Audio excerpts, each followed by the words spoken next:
4 కోట్ల మంది. ఇందులో దాదాపు 1.5 కోటి ఉన్నారు. విశ్వకర్మలు ఎంతమంది ఉన్నారు, రజకులు ఎంతమంది ఉన్నారు, విశ్వబ్రాహ్మణులు ఎంతమంది ఉన్నారు, ఆ తర్వాత కుమ్మరి కాములు, ఆ తర్వాత ఎవరైతే బీసీలలో అన్ని కులాలు ఎంతమంది ఉన్నారో అదొక సర్వే చేశారు. 50% అంటే దాదాపు 56.5%. 100 మంది ఉంటే 100 మందిలో 56% బీసీలు ఉన్నారు.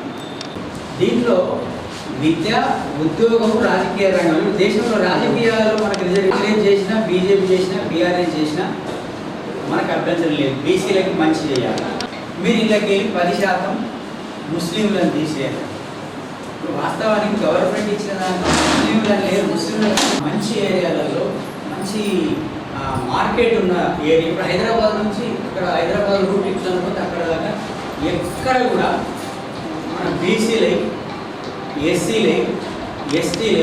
తర్వాత మీరు భూములు చూస్తూ ఉంటే ఈడ్కెళ్ళి హైదరాబాద్ దాకా చూస్తే రోడ్డు అటుపక్క ఇటుపక్క అంతా ఇళ్ళై ఉంటాయి. ఓసీలై, గోమటోలై, రెడ్లై, మున్నూరు కాపులై, ఇంకా తర్వాత ఏంటి మనకెందుకు రాలేదు అనేది మీరందరూ ప్రశ్నించుకోవాలి. ఎందుకు ఏ కర్మ మనకి ఈ రోజు కూడా మాకు ఇల్లు విద్యరమ్మింది. మరి ఎవరు పని చేస్తున్నారు? ఇవాళ మీరు పొలాలలో పని చేసే వాళ్ళు చూస్తే అక్కడ ఊర్లలో మనోళ్ళే ఉంటారు. 95 లక్షల ఎకరాల భూమిలో బీసీలకి ఎకరము, 2 ఎకరము, 3 ఎకరాలలో ఎస్సీలకు 1 ఎకరము, 2 ఎకరము, 3 ఎకరాలు ఉంటుంది. అంటే 1,25,00,000 మొత్తం కలిస్తే మన అంటే 90%. అంటే 100 ఎకరాలు ఉంటే 5 ఎకరాలు మనకు ఉంటే 99 ఎకరాలు వీళ్ళకు ఉన్నాయి. వాళ్ళ జనాభా మనము 93% ఉన్న దగ్గర మన దగ్గర 10% సంపద ఉంది. మరి పేదరికం ఎందుకు ఉండట్లేదు? తర్వాత మధ్యలో ఒక 2 సార్లు మన కేసీఆర్ 10 సంవత్సరాలు ముఖ్యమంత్రి ఉన్నారు. అంతకుముందు జలగం వెంగళరావు ముఖ్యమంత్రి. వాళ్ళ జనాభా ఎంత ఉంటుంది? మన బీసీలలో ఒక ఎక్కువ జనాభా ఉన్నటువంటి కులం ముదిరాజు కానీ 3 సంవత్సరాలు పరిపాలించారు. వాళ్ళ కులము ప్రియలైన మామూలుగా దిక్కులేని వాళ్ళు కూడా ఇవాళ ఒక్కొక్కడు 100 కోట్లు సంపాదించేసి. ఎందుకు వచ్చిందంటే వాళ్ళకి అధికారం ఉంటుంది. అధికారం ఉంటే అధికారులు మన మాట వింటారు. ఒక ఎమ్మెల్యే అయింది అనుకోండి, ఎమ్మెల్యే అయితే ఏం చేస్తారు? ఎమ్మెల్యే మాట కలెక్టర్ అయినా, ఇక్కడ మేయర్ అయినా, ఎంఆర్ఓ వింటాడు, స్థానికంగా పోలీసులు వింటారు. మంత్రి అయింది అనుకోండి, ఆ కులపైన ఆయన చెప్పినట్టే ఎస్పీ వింటాడు. ఆ కులపైన ముఖ్యమంత్రి ఉన్నాడు అనుకోండి, డీజీపీ వింటాడు. మొత్తం పోలీసు వ్యవస్థ వింటుంది. మొత్తం వ్యవస్థలో రెవెన్యూ వ్యవస్థ ఉంటుంది. ఇవాళ మీరు నిన్న ఒక మంత్రి మన కోమటిరెడ్డి వెంకటరెడ్డి గారు చెప్తున్నారు, తెలంగాణ ఉద్యమంలో ఏమీ లేని జగదీశ్వర్ రెడ్డికి 80 ఎకరాల భూమి ఫామ్ హౌస్లు, వాళ్ళు కొత్త సిస్టమ్ ఫామ్ హౌస్. ఆ ఫామ్ హౌస్లో 1 ఎకరం ఆడ 40 కోట్లు ఉంటుంది అక్కడ. ఇక వాళ్ళని ఎప్పుడు మనం ఓడించగలుగుతాము? వాళ్ళతో ఎప్పుడు మనం పోటీ పడగలుగుతాము? వాళ్ళ సంపద, వాళ్ళ కొడుకులు, వాళ్ళ పిల్లలంతా ఎక్కడున్నారు? వాళ్ళంతా అమెరికాలో ఉంటారు, ఆస్ట్రేలియాలో ఉంటారు. మన పిల్లలు ఎక్కడ ఉంటారు? గల్ఫ్ దేశాలలో హీనాదీనంగా ఇట్లాంటి రూమ్లో ఒక 70-60 మంది ఉంటారు. మనం రోజుకు ఒక సేవ వస్తుంది తెలంగాణ నుంచి. ఎప్పుడైనా మీరు చూడండి, ఆస్ట్రేలియా, అమెరికా, ఇతర పెద్ద పెద్ద దేశాలకు పోయిన ఈ ఆధిపత్య కులాలు ఎవరైతే ఉన్నారో, ఓసీలు, రెడ్డి, కమ్మ, వెల్మ, బ్రాహ్మణ్స్, వీళ్ళ పిల్లలు దురదృష్టవశాత్తు అక్కడ ఏదైనా యాక్సిడెంట్ అయితే రావచ్చు, కానీ మనలాగా ఇంత హీనాదీనంగా ఉండరు. అంటే మనకు ఎందుకు ఇదంతా జరిగిందంటే మన బీసీలకి ముఖ్యంగా అధికారం లేకపోవడమే. ఇవాళ మనకి కలెక్టర్లు మన వాళ్ళు ఉండరు, ఎస్పీలు మన వాళ్ళు ఉండరు, ఎంఆర్ఓలు మన వాళ్ళు ఉండరు, ముఖ్యమంత్రి మన వాళ్ళు ఉండడు. ఒకవేళ ఎవరన్నా ఏదైతే బీజేపీ, బీఆర్ఎస్, కాంగ్రెస్ పార్టీలలో ఎవరన్నా మన బీసీలు ఉంటే ఆ పార్టీ నాయకులు ఢిల్లీలో ఎవరు ఉంటారు? అగ్రకులాలు ఉంటారు. వాళ్ళు చెప్పిందే వీళ్ళు చేయాల్సి ఉంటుంది. అయితే ఇక్కడ మనం ఏం చేస్తున్నామంటే అన్నింటినీ ఒకే రకంగా కట్టలేము. ఇక్కడ కాంగ్రెస్ పార్టీ ముందుకు వచ్చింది. కాంగ్రెస్ పార్టీకి తన అవసరం కావచ్చు, లేదా తెలంగాణలో బీసీలు ఎక్కువ ఉన్నారని తెలిసింది కాబట్టి ఈ తెలంగాణ ఇక దీన్ని కంట్రోల్ చేయాలంటే బీసీలకి ఒక ముఖ్యమంత్రి గారు ఒక మాట ఢిల్లీలో మనం మాట్లాడాము, రేవంత్ రెడ్డి గారు 2 మాటల్ని మనం నిజంగా నిజాయితీగా మాట్లాడితే దాన్ని మనం అభినందించాలి. ఏమన్నారు ఆయన? ఈ 42% రిజర్వేషన్లు ఇస్తుంది కాంగ్రెస్ పార్టీ, బీసీ నాయకులు దీన్ని మీరు అమలు చేయించుకోవడానికి మీరు ప్రయత్నం చేయండి. ఇవాళ స్థానిక సంస్థలో 42% రిజర్వేషన్లు ఇస్తున్నాం కాబట్టి రేపు పొద్దున మీరు అసెంబ్లీకి అడిగితే కూడా తప్పనిసరి ఇవ్వాల్సి వస్తుంది అని అడగాలి. దాన్ని వాళ్ళు ఇచ్చిన అవకాశాన్ని మనం ఆసరా చేసుకొని మనం దాన్ని అవకాశంగా వాడుకోవడానికి బీసీలు సిద్ధంగా, అది ఏ పార్టీలో అయినా. తర్వాత నేను ఢిల్లీలో మాట్లాడుతూ ముఖ్యమంత్రికి రేవంత్ రెడ్డి గారు ఏమన్నారు, ఇవల్ల బీసీలకి మా ఓసీలందరికీ మా రెడ్లందరికీ కూర్చోబెట్టి చెప్పినా నేను, మనకి బీసీలు చైతన్యవంతమైంది, మన కుర్చీని బలవంతంగా లాక్కునేదానికంటే మన గౌరవంగా మీరు కూడా కూర్చోండి, కుర్చీకి మీకు అప్పచెప్తున్నామంటే మనల్ని గౌరవంగా చూసుకుంటారు, మనల్ని గుండెల్లో పెట్టుకుంటారు. లేకపోతే వాళ్ళు బలవంతంగా లాగేసుకుంటే మనకు గౌరవం ఉండదని చెప్పిన నేను మా ఊళ్ళకి అని చెప్పిండు. ఇది వాస్తవం, ఆయన గుర్తించిండు. అదేవిధంగా ఆ పార్టీ ఏదైతే వాళ్ళ పార్టీ రాజకీయాలు పక్కకు పోయినా మనకి ఇలా బీసీలకు రిజర్వేషన్ అమలు చేయమని ముఖ్యమంత్రి, తర్వాత కాంగ్రెస్ ప్రభుత్వము, కాంగ్రెస్ పార్టీ, బీసీ సంఘాలు, ఒక 200 బీసీ సంఘాల నాయకులందరూ కూడా ప్రత్యేకంగా ఢిల్లీలో మనం ధర్నా చేశారు. ఏంటి ఒకటే ఒక నినాదం అంటే బీసీలకి రిజర్వేషన్లు ఇచ్చేసేయండి. ఇక్కడ బీజేపీ ఏముంటున్నది, మీరు 10% ముస్లింలకు ఎక్కర్లేదు. ముస్లింలు కూడా ఏముంటారంటే మనకు బీసీలలో ఏబిసిడి ఉంటుంది. ఇప్పుడు దళితులు మొన్నటి వరకు ఏబిసిడి వర్గీకరణ కోసం కొట్లాడారు.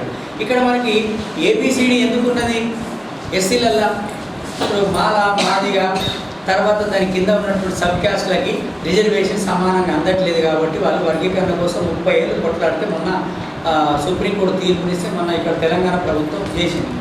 అంటే ఇప్పుడు మన బీసీలకు కూడా ఏబిసిడి ఉంది. ఇప్పుడు ఏ ఉంది, ఏ కులాల్లో ఎవరు ఉంటారు, కుమ్మరి, మన చాకలి, మంగలి, గంగపుత్ర, తర్వాత మేదరి, వడ్డెర, ఇట్లా తీసుకుంటూ పోతే ఒక సంచార జాతులు ఒక 30, ఈ మొత్తం కలిసి ఒక 40 కులాల వరకు బీసీఏలో ఉంటారు.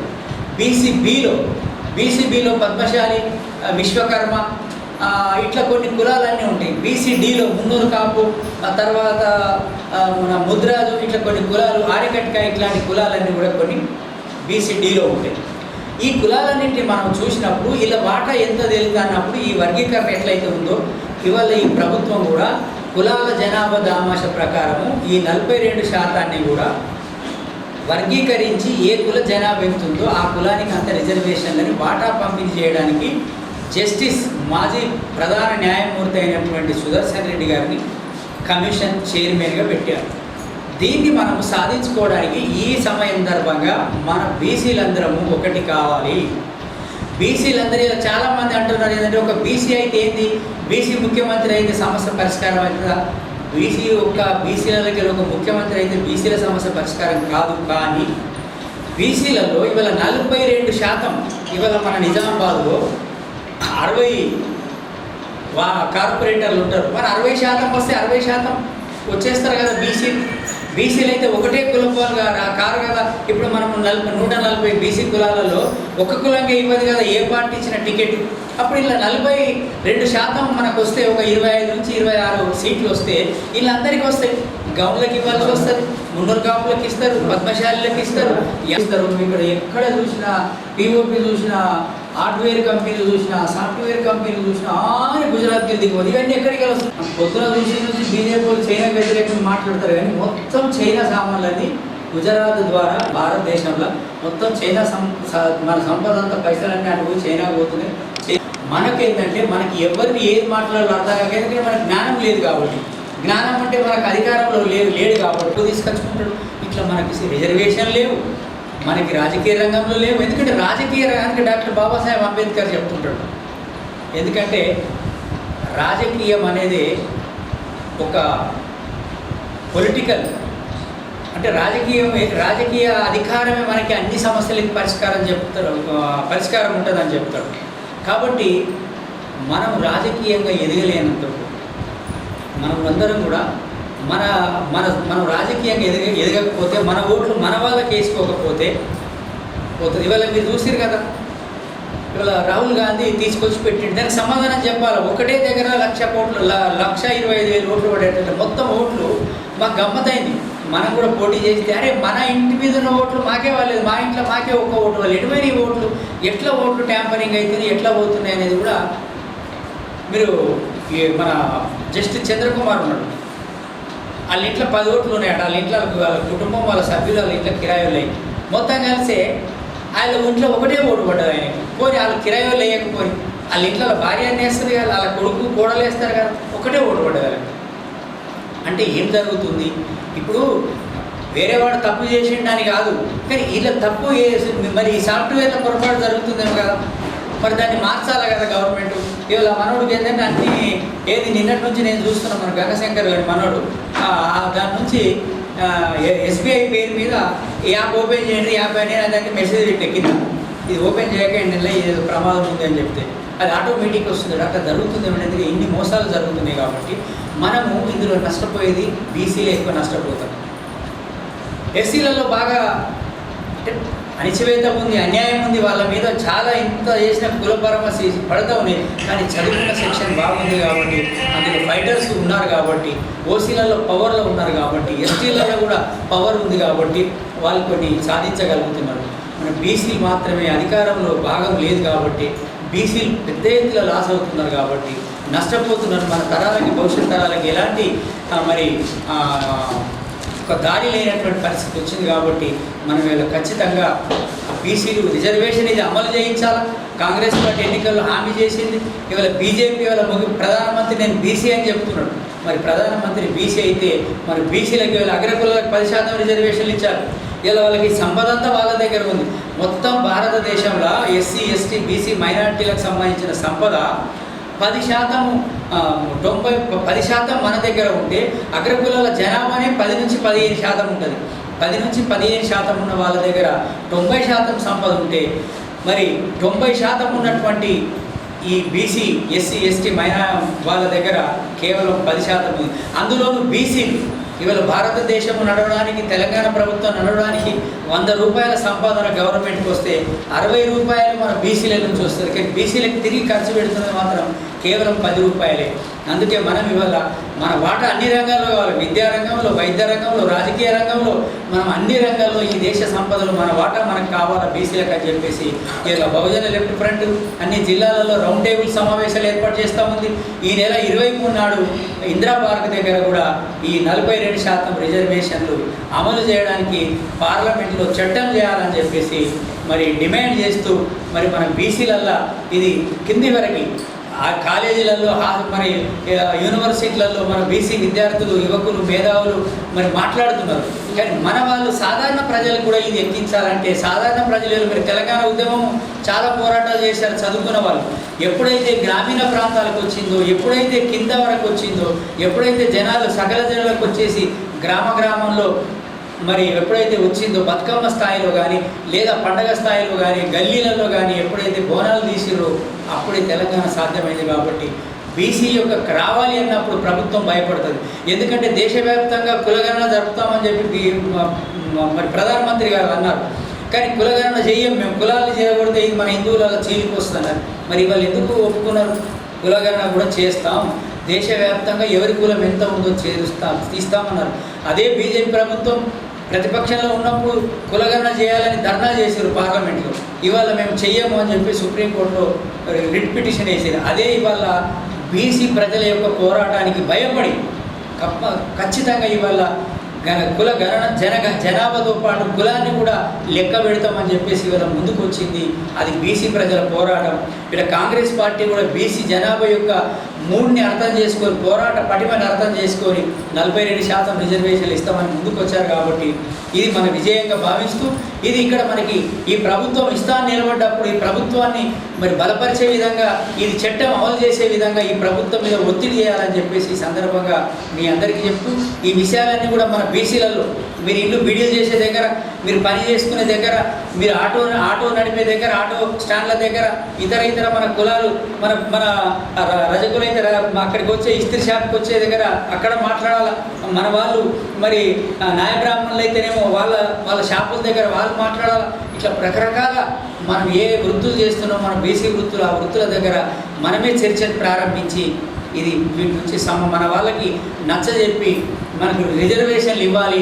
మన వాటా మనమేం ముఖ్యం ఎవరికి భిక్షం అడుగుతలేము. డాక్టర్ బాబాసాహెబ్ అంబేద్కర్ చెప్పినాడు, ఏమన్నాడు ఆయన, అడుక్కుంటే వచ్చేది భిక్షం, మనం కొట్లాడితే వచ్చేది హక్కు. కాబట్టి మన హక్కు మనం సాధించుకోవాలని చెప్పేసి ఈ సందర్భంగా మీ అందరికీ ఈరోజు తెలంగాణ రాష్ట్ర ప్రభుత్వం స్థానిక సంస్థల్లో అదేవిధంగా విద్యా, ఉద్యోగ, రాజకీయ రంగంలో మొత్తం 42% రిజర్వేషన్లు ఇవ్వాలని చెప్పేసి తెలంగాణ శాసనసభలో తీర్మానం చేసి దాన్ని ఒక చట్టం తీసుకొచ్చి అదేవిధంగా మరి ఆర్డినెన్స్ కూడా తీసుకొచ్చి మరి గవర్నర్కి పంపారు.